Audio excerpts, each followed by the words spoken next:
பேசு தமிழா பேசு இணையர்களுக்கு வணக்கம். மீண்டும் நம்மோடு இணைந்திருக்கிறார் தமிழக பாஜகவினுடைய மாநில இளைஞர் அணி தலைவர் திரு ரமேஷ் சிவா அவர்கள். சார் வணக்கம்.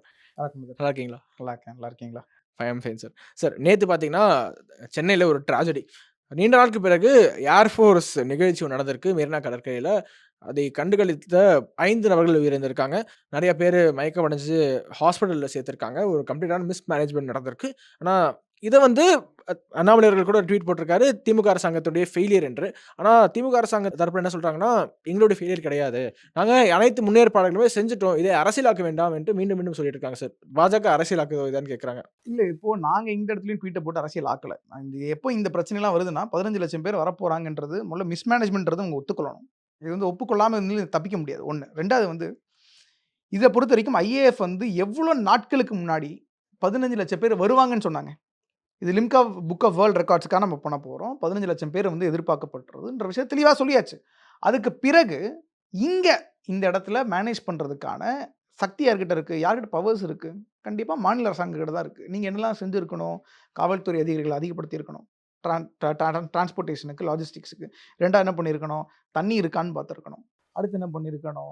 கரெக்ட்டா கிரவுடோட மேனேஜ்மென்ட் என்னன்னு பார்த்துருக்கணும். யார வந்து ட்ராம்பல் ஆகாம பார்த்துருக்கணும். ஸ்டாம்பீட் ஆகாம பார்த்துருக்கணும். இந்த வேலைகள்லாம் செய்ய வேண்டியது யார்? முழுக்க முழுக்க மாநில அரசாங்கம் தானே. இப்ப இது ஒரு டெல்லி மாரி ஒரு ஒரு யூனியன் டெரிட்டரியா இருந்துச்சுன்னா, அப்ப பாஜக பொறுப்பு எடுத்துக்கலாம். ஏன்? ஏன்னா மத்திய அரசாங்கம் தான் டெல்லியில வந்து காவல்துறை அதிகாரிகள கண்ட்ரோல்ல வச்சிருக்கோம். எங்களோட கண்ட்ரோல்ல தான் வருது. ஆனா தமிழ்நாடு மாரி ஒரு மாநிலத்தில மொத்த காவல்துறை அதிகாரிகள் மாநில அரசாங்கத்துக்கு தான் கட்டுப்பட்டு வருதுன்றபோது, அப்போ இதுக்கான பிரச்சனைகள் வருது. இதுக்கான தீர்வுகள் யார் குடுக்க வேண்டியது? நீங்க. இதுக்கான முன்னெச்சரிக்கை நடவடிக்கை எடுத்திருக்கணும். அதுவும் நீங்க. நீங்க எடுக்காத காரணத்தினால தான் 5 பேர் இறந்திருக்காங்க. ஆனா இல்ல அதெல்லாம் எங்களுக்கு நீங்க வந்து அத கை விரிச்சு எங்களுக்கும் இதுக்கும் சம்மந்தம் இல்லன்றது எந்த விதத்தில நியாயம்? இத திமுக ஐடி விங்ல நெறைய பேர் போட்டிருக்காங்க. அத திமுக ஐடி விங் ரீபோஸ்ட் கூட பண்ணியிருக்காங்க. அந்த சரவணன் அண்ணாதுரை போட்ட ட்வீட்ட சொல்றீங்க கரெக்ட்டுங்களா? என்ன போட்டிருக்காருன்னா, வீட்லேருந்து கிளம்பும்போது அவங்களுக்கு தேவையான தண்ணி, உணவு எல்லாமே எடுத்துட்டு வந்ததுல என்ன தப்பு? எல்லாமே அரசாங்கம் பண்ணணும்னு எதிர்பார்க்க முடியுமா? என்று கேட்கிறாங்க சார். இதுலருந்து திமுக அரசாங்கோட நடவடிக்கை எப்படின்னு உங்களுக்கு தெரியுதுல்ல. அவங்க யோசிச்சு பாருங்க. எந்த விதமான மனிதாபிமானம் இல்லாம ஒருத்தங்க ஆஃபிஷியல் ட்விட்டர் ஹேண்டில்ல சரவணன் அண்ணாதுரை அவர்கள் போட்ட ட்வீட்ட வந்து ரீட்வீட் பண்ணிருக்காங்க. டிஎம்கே, ஐடிவிங்க நெறைய இதுல பார்த்தேன் நானு. கொஞ்சம் கூட நாகரீகமே இல்லாத ஒரு செயலா நான் பார்க்குறேன். 5 பேர் இறந்து போயிருக்காங்க. அதுக்கு நீங்க பொறுப்பெடுத்துக்காம, அத பொறுப்படுத்தாம நீங்க என்ன சொல்றீங்க? ஆமா நீ தண்ணி எடுத்துட்டு வந்தா நீ இறந்திருக்க மாட்ட. அதுக்கு நான் என்ன பண்ண முடியும்ன்றது எந்த மாரியான பதில் இது? கழிவறைய நீங்க ஏற்பாடு பண்ணி குடுக்கலன்னு என்ன சொல்லுவீங்க? அதான் கடற்கரை இருக்கே நீ அத யூஸ் பண்ணிக்க வேண்டியதானன்னு சொல்லுவீங்களா? அது உங்களோட வேலைப்பா. கழிவறைய நீங்க வந்து வீட்ல இருந்து எடுத்துட்டு வந்திருக்கணும் அப்டின்னுவீங்களா? என்ன மாரி ஒரு ஒரு வாதம் இது? 2வது இது ஃபர்ஸ்ட் டைம் நடக்கிற விஷயமும் கிடையாது. இந்த ஐஏஎஃப் ஏர் ஷோவ பொறுத்தவரைக்கும் it's not the first time it's happened. இதுக்கு முன்னாடி 2003ல அம்மையார் ஜெயலலிதா அவர்கள் இருக்கும்போது இதே ஏர் ஃபோர்ஸ் ஷோ நடந்துச்சு. அப்போ 10,00,000 பேர் வந்தாங்க. ஒருத்தர் கூட இறந்து போலயே. எப்படி? இப்போ இவ்ளோ இன்ஃப்ராஸ்ட்ரக்சர் இருக்கு. உங்களுக்கு வந்து மெட்ரோ ஸ்டேஷன் இருக்கு. நீங்க ரோட விரிவாக்கம் செஞ்சிருக்கீங்க. அவ்வளோ டிரான்ஸ்போர்டேஷனுக்கான லாஜிஸ்டிக்ஸ் உங்களுக்கு இருக்கு அப்படின்றபோது, அதெல்லாம் தாண்டி இப்ப 12,00,000 பேர் வந்திருக்காங்க. 15,00,000 பேர் சொல்லி 12,00,000 பேர் வந்திருக்காங்க. 12,00,000 பேர்ல 5 பேர் இறந்து போறாங்கன்னா, அப்போ உங்களோட மிஸ்மேனேஜ்மென்ட் தான காரணம். அத நீங்க எப்படி எங்களுக்கு அதுக்கு சம்மந்தம் இல்லன்னு சொல்வீங்க? உங்களோட கூட்டணி கட்சியில இருக்கிறவங்களே என்ன சொல்றாங்க? ட்விட்டர்ல என்ன போடுறாங்க? உங்களோட அரசாங்கத்தோட ஒரு பிரச்சனை தான். நீங்க தான் தவறு செஞ்சீங்கன்னு விசிகால இருக்க ஒருத்தர் என்ன போடுறாரு இவரு? இல்ல ஆதவர்ஜுனா அவர்கள் தொடர்ச்சியாக திமுகவுக்கு எதிராக பேசிட்டு இருக்காருன்னு நமக்கு எல்லாமே தெரியும். அவர் இது மாரி கேட்ட போட்டு கருத்துல உண்மை இருக்கா இல்லையான்னு சொல்லுங்க பிரதர். அவர் என்ன சொல்றாரு? அமைச்சர்கள் என்ன நடவடிக்கை எடுத்திருக்காங்க? என்ன ஏற்பாடு செய்திருக்கு? இது எதுவும் பார்க்காம, "எப்பா நான் பாட்டு வந்து என் நாற்காலிய நான் காப்பாத்தியாகணும்" அப்படின்ற மாரி ஓடி போய் உட்கார்ந்தா, 5 பேர் இறந்து போனா, அதுல அப்படி ஒரு சாதாரண விஷயமா தான் பார்ப்பாங்க. மா. சுப்பிரமணியன் அவர்கள் என்ன சொல்றாரு? 12,00,000 பேருக்கு 12,00,000 பேர் போட முடியுமான்னு கேட்கிறாரு. மனிதாபிமானம் இல்லாத ஒரு நபர் பேசுறது ஒரு பொறுப்பற்ற ஒரு அமைச்சர் பேசுற செயலா அது? பேச்சா அது? ஆனா அவர் இன்னைக்கு நேத்து பேசல. அதனால நம்ம பார்த்து ஒண்ணும் ஆச்சரியப்படுறதுக்கு ஒண்ணும் இல்ல. அந்த பிரீத்தின்ற பெண்மணி, அந்த ஃபுட்பால் வீராங்கனை அவங்க இறந்து போகும்போது என்ன சொன்னாரு? இதெல்லாம் ஒரு விஷயம் பேசிட்டு இருக்கீங்க. பிரியான்ற பெண்மணி, அவங்க அந்த ஃபுட்பாலர், அந்த பெண்மணி வந்து இறந்து போனவங்க என்ன சொன்னாங்க? நீங்க எல்லாமே பூதாகரமா காமிக்கிறீங்க. இதெல்லாம் அவ்வளவு பெரிய விஷயமே கிடையாதுன்னு பேசினாரு. இன்னொன்னு ராமநாதபுரத்துல இருந்து இஸ்லாமிய சகோதர சகோதரி அவங்க குழந்தைய எடுத்துட்டு வந்து அவங்க அங்க இது அதே மாரி தவறான ஒரு நடவடிக்கையினால இறந்து போனபோது என்ன சொன்னாங்க? இல்ல அது குறப்பிரசவத்துல பிறந்த குழந்தை அப்டின்னாரு. எல்லாம் மா. சுப்பிரமணியன் அவர்கள் பேசினது தான். அப்டின்னு இருக்கும்போது எந்த விதமான மனிதாபிமானம் இல்லாத ஒரு அமைச்சர் இப்படித்தான் பேசுவார். பொறுப்பில்லாத ஒரு அமைச்சர் இப்படித்தான் பேசுவாங்க. அதனால இத பார்த்து நம்ம ஆச்சரியப்படுறதுக்கு ஒண்ணும் இல்ல நான் பார்க்கிறேன். உதயநிதியா இருக்கட்டும், அமைச்சர்களா இருக்கட்டும், கார் ரேஸுக்கு குடுத்த முக்கியத்துவத்த வந்து இதுக்கு குடுக்கலன்னு நெனைக்கிறீங்களா? கண்டிப்பா. இந்த வாதம் நானே வைக்கணும்னு நினைச்சேன். கரெக்ட்டான வாதம். ஏன்னு கேட்கிறேன்னா, இப்ப 40,00,00,000 செலவு பண்ணி நீங்க ஒரு கார் ரேஸ் நடத்துறீங்க. அந்த இடத்துல எவ்வளவு ஆம்புலன்ஸ் வச்சிருந்தாங்க? இப்ப இங்க எவ்வளவு ஆம்புலன்ஸ் நின்றுக்கணும்? ஏதாவது நடந்துச்சா? நம்ம நம்ம மக்களோட ரியாக்ஷன்ஸ் நம்ம பார்க்கிறோம். நியூஸ்ல பாலிமர் டிவில பார்க்கும்போது ரொம்ப ரொம்ப சங்கடமா இருந்துச்சு பார்க்கும்போது. அவ்வளவு பேர் மயங்கி கிடக்குறாங்க. தண்ணி இல்லாம தவிக்கிறாங்க. அங்க போய் ஒரு ஒரு அம்மா வந்து போலீஸ் ஜீப்ப போட்டு அடின்னு அடிக்குது அந்த அம்மா. அப்ப எந்த அளவுக்கு கோவம் இருந்திருக்கும் அந்த அம்மாக்கு. தண்ணி கூட நீங்க அங்க வைக்கிறதுக்கு இடம் இல்ல. அப்ப நீங்க தான் ஆர்கனைஸ் பண்ணி என்ன பண்ணியிருக்கணும்? 15,00,000 பேர் வராங்களா? ஒரு இடத்துல ஸ்டாப் மாரி. இந்த இடத்துல வந்து கார்னர் போட்டு இந்த இடத்துலலாம் தண்ணி. இங்க கேன் இங்க விப்பாங்க. இங்க சாப்பாடு இருக்கும். Something that has been part of your organisation. 2003ல அம்மையார் ஜெயலலிதா அவர்கள் செஞ்சதுல 10ல 1% கூட அவங்க செய்யலையே. அதான் நம்ம குற்றச்சாட்டா வைக்கிறோம். இப்ப நீங்க அந்த மாரி பண்ணியிருந்தீங்கன்னா, மக்கள் இப்போ தாகம் எடுக்குது. எவ்வளோ இன்னும் ஒரு 10 லிட்டர் தண்ணி கேன் எடுத்துட்டு வர முடியும்? முடியாதுல்ல. Practically it's not possible. But நீங்க தானே மக்கள உள்ள வர விடுறீங்க. அப்ப நீங்க தானே இன்ஃப்ராஸ்ட்ரக்சர் செய்யணும். அதுக்கு தானே வரி கட்டுறோம் நம்ப. அப்போ அதுக்கான பொறுப்பு யார் எடுக்கணும்? மாநில அரசாங்கம் தானே எடுக்கணும். அதுக்கு எனக்கு சம்மந்தம் இல்ல. 5,00,000 பேர் இறந்துட்டாங்க. இதுக்கு நான் என்ன பண்ண முடியும்ன்றது எந்த மாரியான பதில் இது? கனிமொழி அவர்கள் சொல்றாங்க, பெருங்கூட்டத்த கூடுறத வந்து தவிர்க்கணும் மக்கள் அப்படின்னு சொல்லியிருந்தாங்க. அத எப்படி பார்க்குறீங்க? யோசிச்சு பாருங்க. ஒரு ஐஏஎஃப் ஏர் ஷோ ஒண்ணு நடக்குது. இந்த ஐஏஎஃப் ஏர் ஷோவே நடக்கக்கூடாது. எங்களால அப்ப என்ன அர்த்தம்? நீங்க கையாளாகாத அவர்களை நீங்க ஒத்துக்கிறீங்க தானே அர்த்தம். 15,00,000 பேர்லாம் என்ன கூப்பிடாதுப்பா. அப்படி கூப்பிட்டா என்னாலாம் செய்ய முடியாது. எங்க அரசாங்கம் ஒரு வேஸ்ட் அரசாங்கம்னு சொல்றதுக்கு தானே அர்த்தம். ஐஏஎஃப் ஏர் ஷோ நடக்குது. மக்கள் வந்து பார்க்கணும்னு ஆசைப்பட மாட்டாங்களா? மக்களுக்கு இதெல்லாம் பார்க்கக்கூடாதா? நீங்க 40 கோடி செலவு பண்ணி நீங்க குடுத்து காசு போட்டு டிக்கெட் குடுத்து வித்தா அது மட்டும் பார்க்கறதுக்கு எவ்வளவு கூட்டம் வந்தாலும் பிரச்சனை கிடையாது உங்களுக்கு. ஆனா, ஒரு இலவசமாக மத்திய அரசாங்கம் வந்து இணைந்து ஐஏஎஃப் ஏர் ஷோ நடத்தி மக்கள ஊக்கப்படுத்துறதுக்கு, அவங்க கிட்ட நம்ம நாட்டோட திறமைகள் அவங்களுக்கு தெரிய வைக்கிறதுக்கு, நாட்டோட பெருமைய அவங்க எடுத்துட்டு போறதுக்காக ஒரு ஏர் ஷோ நடத்தினா, அவ்வளோ பேர் நடத்துற நிகழ்ச்சியே நடத்தக்கூடாதுன்ற மாரி ஒரு வாதம். அப்படி அதுதான் உண்மை நீங்க ஃபர்ஸ்ட்டே வேணான்னு சொல்லியிருக்கலாமே. நீங்க தான்ப்பா அரசாங்கத்துல இருக்கீங்க. நீங்க வேணான்னு சொல்லிருக்கலாம்ல. இல்லப்பா எங்களுக்கு நடத்துற அளவுக்கு எங்களுக்கு தகுதி இல்ல. எங்கள விட்டுருங்கன்னு சொல்லி தான் விட்டுருப்பாங்க. அப்போ உங்களால செய்ய முடியுன்ற பட்சம் ஏன் எடுக்கிறீங்க? அப்ப இது எதமான வாதமா இருக்கு. நீங்க உங்களோட குற்றங்களை நீங்க ஒப்புக்கொள்ளாமல், நீங்க வந்து இல்ல எங்களுக்கு இதுக்கு சம்மந்தம் கிடையாதுன்றது இது தவறான ஒரு வாதம். இது ஏற்றுக்கொள்ள முடியாத ஒரு விஷயம். இதே மாரி ஒரு அண்மையில ஒரு 3 4 மாதங்களுக்கு முன்னாடி ஏஆர் ரஹ்மான் இசை நிகழ்ச்சி ஒண்ணு நடந்துச்சு. அதுல சிஎம்மோட கான்வாயே மாட்டியிருந்தத நம்ம பார்த்திருந்தோம். அதுவும் அதுவும் ஒரு கம்ப்ளீட்டான நிர்வாகத்தோட ஒரு கொலாப்ஸ்ன்னு தானே பார்க்க முடியும். ஆமா. இல்ல நீங்க சொன்னது நல்லதா போச்சு. ஏன்னா வந்து அந்த ஏஆர் ரஹ்மானோட ஷோ நடக்கும்போது என் தங்கச்சி போயிருந்தாங்க. நான் தான் அவங்கள பேசி கூட்டு வரேன்னு சொல்லிட்டு நான் தெரியாம போயிட்டேன். அவங்க ஃபர்ஸ்ட் போகாம தடுத்துருக்கலாம். தெரியாம நான் போயிட்டேன். அந்த ஈசிஆர் பக்கம் நடந்த அந்த ஷோ அது. ஹியூஜ் மிஸ்மேனேஜ்மென்ட். அது அந்த ஆதித்யா ராம் அந்த சிட்டி அந்த இதுக்குள்ள நடத்துறேன்னு சொல்லி நடத்தியிருந்தாங்க. ஃபர்ஸ்ட் வந்து அங்க இருக்கிறதுக்கான அந்த இடத்துல வைக்கிறதுக்கான இன்ஃப்ராஸ்ட்ரக்சர் எதுவுமே கிடையாது. அங்க காவல்துறை அதிகாரியுமே கிடையாது. ஏன்னா அங்க முதல்ல டவர் இல்ல. நான் had to go and search for my sister. நான் உள்ள போய் என் தங்கச்சிய தேடுற மாரி ஒரு சூழ்நிலை வந்துச்சு. அப்பதான் உண்மையிலே புரிஞ்சுச்சு எந்த அளவுக்கு மோசமா இருக்குன்னு. அங்க தேவையான காவல்துறை அதிகாரிகள் இல்ல. அப்போ நீங்க ஃபர்ஸ்ட் வந்து ஒரு 5,00,000 பேர் நீங்க அலோவ் பண்றீங்கன்ற பட்சத்துல, முதல்ல ஆர்கனைசர்ஸ் அந்த அளவுக்கு நபர்கள உள்ள வச்சிருக்காங்களா? பவுன்சர்ஸ் வச்சிருக்காங்களா? அந்த தண்ணி வைக்கிறதுக்கு இடம் வச்சிருக்காங்களா? போக்குவரத்துக்கு இடம் வச்சிருக்காங்களா? கார் பார்க் பண்றது ஏன்னா அது ஒரு ஸ்மால் ரோட் தான். அது ஈசிஆர் ரோடா இருந்தா கூட எவ்வளோ லட்சம் பேருக்கு நீங்க எவ்வளோ லட்சம் பேருக்கு உள்ள அகாமடேட் பண்ண முடியும்? அங்க எவ்வளோ 1000 கார் நீங்க அகாமடேட் பண்ண முடியும்? பண்ண முடியாத பட்சத்துல எதுக்கு நீங்க பெர்மிஷன் குடுக்குறீங்க? இப்போ அதே மாரி அதுக்கு அடுத்த நாள் வந்து இல்ல அதுக்கு முன்னாடி நாள் வந்து விஜயாண்ணி அவர்கள் கான்சர்ட் நடந்துச்சு. நந்தனம்ல நடந்துச்சு. எந்த விதமான பிரச்சனையும் கிடையாது. நந்தனத்துல டிராஃபிக் இருந்துச்சு. ஆனா எங்கேயாவது பிரச்சனை நம்ம கேள்விப்பட்டோமா? அங்க இருக்கிறவங்க யாராவது இந்த மாரி பிரச்சனை பண்ணாங்களா? இல்ல எங்களுக்கு வந்து முடியவே முடியலன்னு யாராவது கம்ப்ளைண்ட் பண்ணாங்களா? இல்ல போக்குவரத்து நெரிசல் நடந்துச்சு உண்மதான். ஆனா இந்த அளவுக்கு நடந்துச்சா? கிடையாது. மேனேஜ்மென்ட்ன்றது அப்ப அரசாங்கம் நீங்க தூங்கிட்டு இருக்கீங்கன்றது தான் கேள்வி. உங்கள பொறுத்தவரைக்கும் காசு வரணும். அப்ப ஏஆர் அவர்கள் வந்து இப்ப நடத்துறாருப்பா. அது என்ன அவங்க ஆர்கனைசர்ஸ் என்ன பண்ணியிருக்காங்க? காவல்துறை அதிகாரிகள் என்ன செஞ்சிருக்காங்க? எந்த விதமான கவலையும் இல்லை. அரசாங்கத்தை பொறுத்தவரைக்கும் வரிய ஏத்திக்கிட்டே இருக்கணும். காசு சம்பாதிச்சுக்கிட்டே இருக்கணும். மக்களுக்கு எதுவும் செய்யக்கூடாது. இதுதான் காமன் ஸ்ட்ராட்டஜி வச்சிருக்காங்க. அத தாண்டி செய்யணுமா? நாங்க நடத்துற கார் ஷோவா இருந்தா நாங்க பண்றோம். அப்படிதான் நடந்துட்டு இருக்கு. மாசு அவர்கள் குறிப்பிட்டாரு, "நாங்க எல்லா விதமான முன்னேற்பாடுமே செஞ்சிருந்தோம்" அப்படின்னு சொல்லியிருந்தாரு. எந்த ஒரு மிஸ்மேனேஜ்மென்ட் பண்ணதுக்கு அப்புறமே இவர் வந்து ஒரு மூடி மறைக்கிற விதமாவே இருக்கிற மாரி இருக்கா?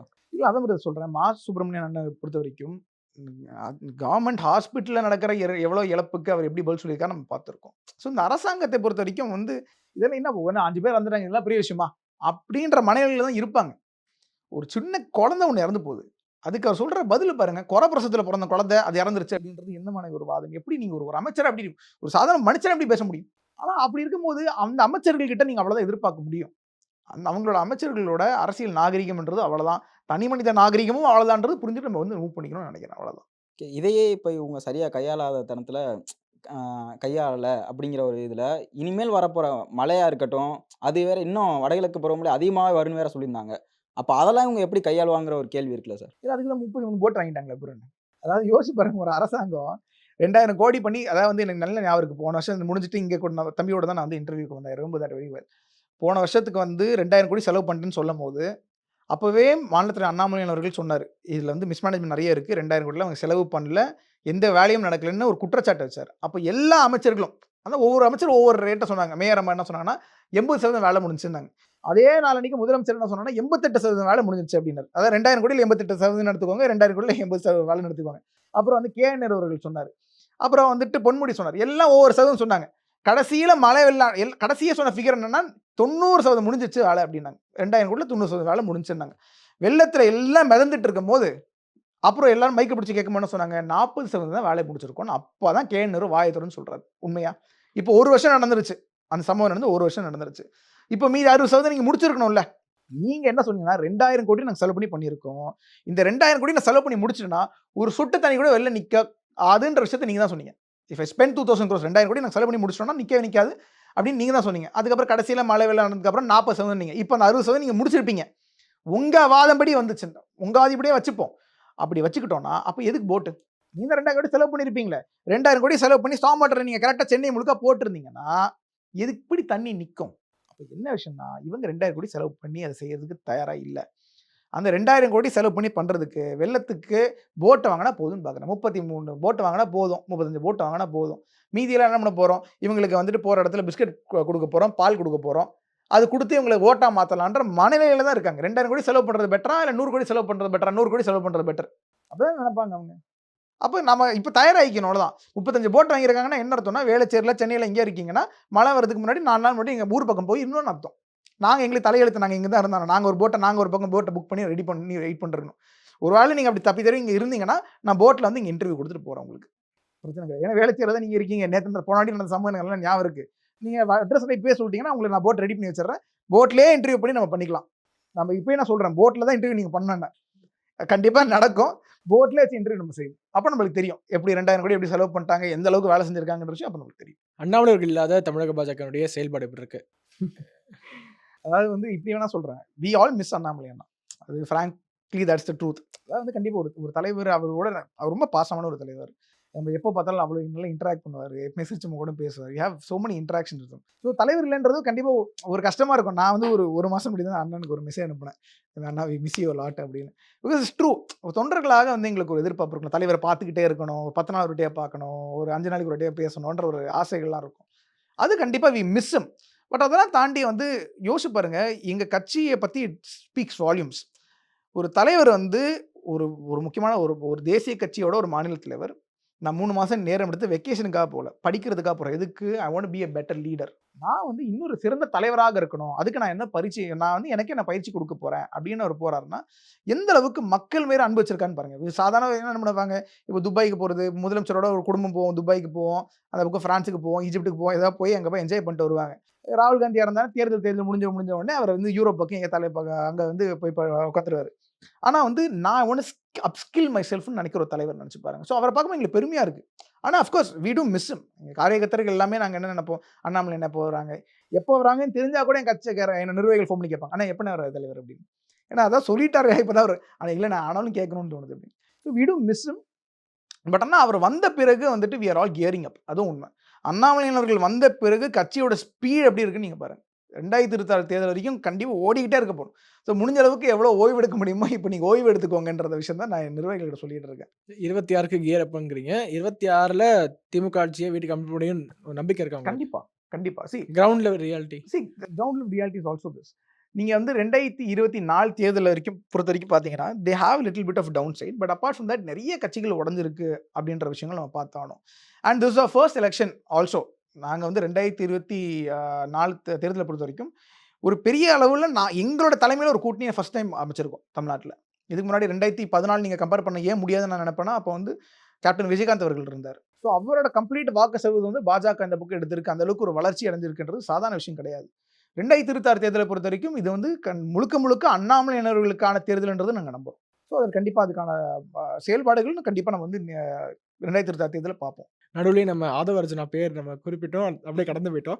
ஆதவ அர்ஜுனா அவர்கள் சமீபத்தில திமுகவுக்கு எதிராக பேசிட்டு இருக்காரு. அகைன் சமீபத்தில விசிக மது ஒழிப்பு மாநாடு அப்படிங்கிற ஒரு மாநாடு நடத்தியிருக்காங்க. அதிலயும் நிறைய தீர்மானங்கள் போட்டு மதுவிலக்கு என்பது மது ஒழிப்பு மாநாடு நடந்த விஷயத்தெல்லாம் நம்ம ட்விட்டர்ல தான் நாறிட்டு இருந்துச்சு. அதான் நம்ம பார்த்தோம். மது ஒழிப்பு மாநாடுன்ற பேர்ல நடத்துறது. அதாவது எல்லாம் சும்மா வந்து கண் துடைப்புக்காக நடத்துற விஷயங்கள். நான் திருப்பி சொல்றேன். 2020 ஐ திங்க் 2 இயர்ஸ் பேக்னு நினைக்கிறேன். when I came to when I became state president. அப்போ வந்து செங்கல்பட்டுக்கு ஒரு மீட்டிங் போயிட்டு இருக்கேன். அப்போ வந்து திமுகல வந்து மது ஒழிப்புக்காக ஒரு போராட்டம் நடத்திட்டு இருந்தாங்க. ஆட்சியில யார் இருக்கா? திமுக தான் இருக்கான். ஆனா ஒரு ஒழிப்பு போராட்டம் நடத்திட்டு இருந்தாங்க. மகளிர் வச்சு நடத்திட்டு இருந்தாங்க. அதுல என்ன சிரிப்பா இருந்துச்சுன்னா, அதுல வந்து நெறைய ஆம்பளைங்களும் இருந்தாங்க. அந்த ஆம்பளைங்களுக்கெல்லாம் வந்து ஒரு இடத்துல வந்து சரக்கு வாங்கி குடுத்து அனுப்பி விடுறாங்க. சரக்கு வாங்கி ஊத்தி குடுத்து போங்கடா, மது ஒழிப்பு மாநாடுக்கு போங்கடான்னு அனுப்புறாங்க. ஸோ இது வந்து திமுகவோட காமன் ஸ்ட்ராட்டஜி இது. இது வந்து உதயநிதி அவர்கள் வந்து ஒரு மிகப்பெரிய ஒரு மாநாடு நடத்தினாரு. அந்த மாநாட்டுல எப்படி மக்கள் போனாங்கன்னு நம்ம பார்த்தோம். அங்க சேர்லாம் போட்டு சீட்டாடிட்டு இருந்தானுங்க. அந்த வீடியோஸ் வச்சு பார்த்தோம். டாஸ்மாக் முன்னாடி சண்டை போட்டுட்டு இருந்தாங்க. அந்த வீடியோஸ பார்த்தோம். ஸோ திமுக கட்சியோட கூட்டணி கட்சிகளோ மது ஒழிப்பை பத்தி பேசுறது வந்து நகைச்சுவையான என்ன விஷயம் கோரிக்கையா தான். வைக்கிறாங்கன்னா, மது ஒழிப்பை தேசிய கொள்கையாக வகுத்து பாஜக அதற்கான முன்னெடுப்பு எடுக்கணும், மத்திய அரசாங்கம் எடுக்கணும் அப்படிங்கிறத கோரிக்கையா வச்சிருக்காங்க சார் அதுவும் அவங்க. சொல்றேன். மத்திய அரசாங்கத்தால இத அனௌன்ஸ் பண்ண முடியுமா? Common sense matter. சரிங்களா? மது ஒழிப்புன்றது ஒரு கொள்கையாக மத்திய அரசாங்கம்னால சொல்ல முடியுமா? It can never be the case. இது யார் செய்ய முடியும்? ஒவ்வொரு மாநிலத்தில மாநில அரசாங்கம் செய்ய வேண்டிய முடிவுகள் அது. ஆனா நீங்க என்ன செய்றீங்க? 90 எம்எல்ல விக்கலாமா? 40 எம்எல்ல விக்கலாமா? 6 மணி காலைல விக்கலாமா? இப்படி தானே நெனச்சிட்டு இருக்கீங்க.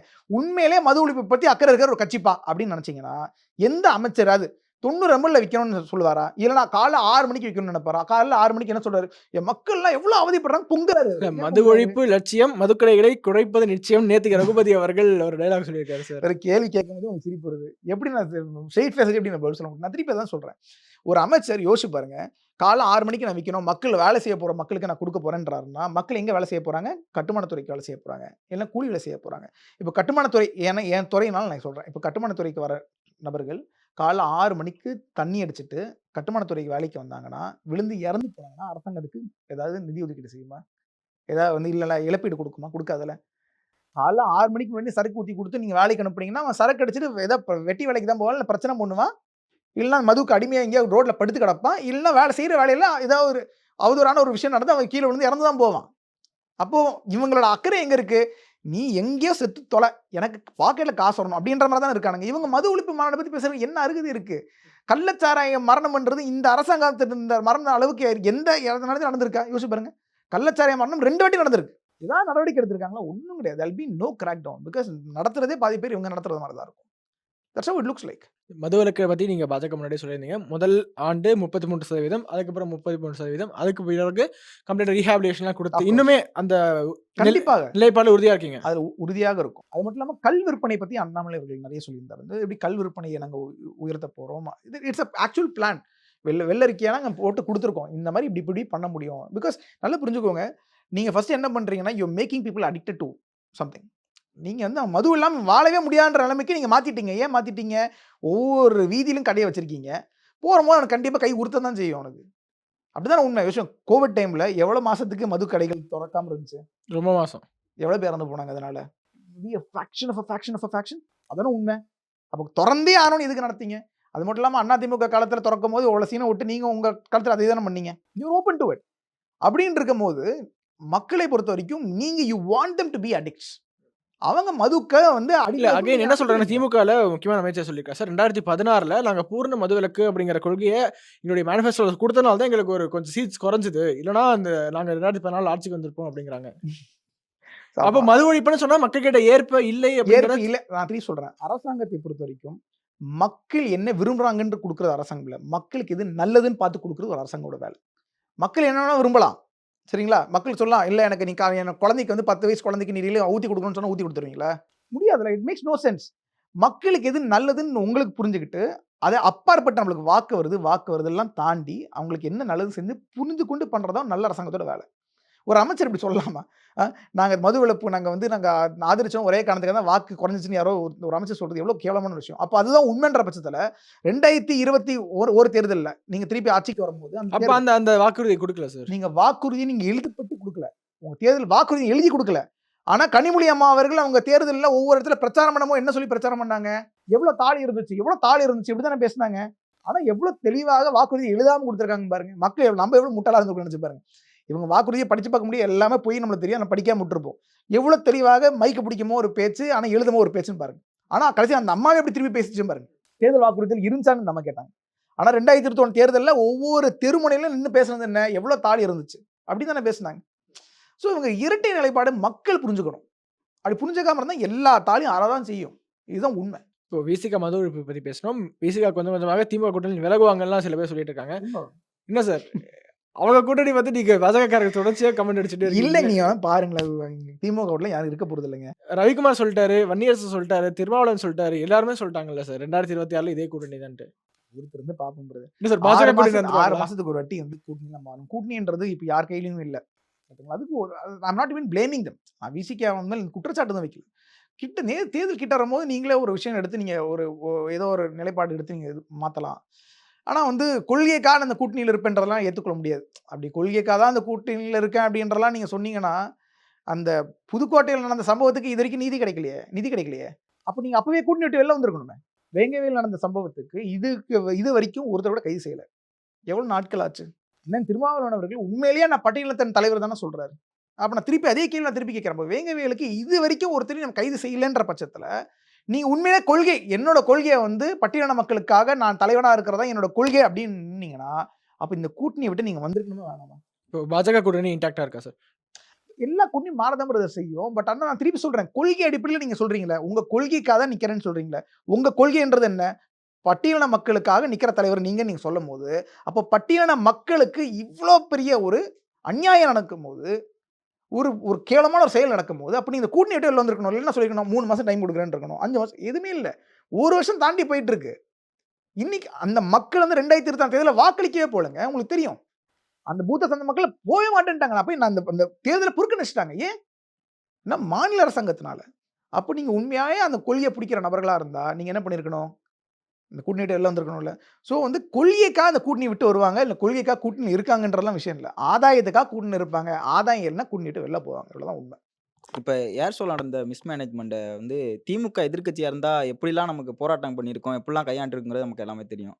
ஆனா, இப்போ எதிர்க்கட்சியா இருக்கிற அதிமுக வந்து, ஆ அவர் ஏன் சட்டை போட்டு வரல? ஏன் டீ ஷர்ட் போட்டு வந்திருக்காரு? இப்படிலாம் ஒரு கேலி கூத்தான விஷயம் பண்றத அதாவது பங்காளிங்களுக்குள்ள வந்து என்னதான் வந்து அடிச்சுக்கிட்டாலும் சில விஷயங்கள் வந்து விட்டுக் குடுக்க மாட்டாங்க. இப்போ நீங்க அந்த மாரி வந்து ஒரு ஒரு சீரியஸான ஒரு கேள்வி கேட்டீங்கன்னா, அப்ப எப்படி பங்காளிங்க அவங்க எப்படி அவங்க சண்டை போட்டுப்பாங்க? அதெல்லாம் சண்டை போட்டுக்க மாட்டாங்க. அதெல்லாம் வந்து காதும் காதும் வச்சு பேசுறது தான். நெனச்சவங்க தேர்தல் நடக்கும்போதே 2 பேரும் அதான் திமுக அமைச்சர்கள் என்ன சொன்னாங்க? "எப்பா பிஜேபி வர விட்டுறாதீங்கப்பா. அதிமுக எப்படியா 2 இடம் வந்துருங்கன்னு" தானே சொன்னாங்க. என்ன காரணம்? நான் கொள்ளையடிக்கும்போது நீ எனக்கு வந்து வழி விடுவ. நீ கொள்ளையடிக்கும்போது நான் உனக்கு வழி விடுவேன். நம்மளுக்குள்ள என்ன வேணா இருக்கட்டும். புதுசா ஒருத்தன் வந்துரக்கூடாதுன்னு தான் நெனைப்பாங்க. என்ன ஒரு நேர்மையான ஆட்சிய பாஜகனால தான் குடுக்க முடியும். அண்ணாமலை அவர்கள் முதலமைச்சரா அமர்ந்து விட்டால், அவரை தாண்டி தமிழ்நாடுல யாரும் எந்த கட்சிக்கு வாக்களிக்க மாட்டாங்கன்ற விஷயத்த திமுகவும் தெளிவா இருக்காங்க. அதிமுகவும் தெளிவா இருக்காங்க. அப்படின்னு இருக்கும்போது அவங்க பங்காளிங்க. அவங்க எப்படி விட்டு குடுத்து பேசுவாங்க?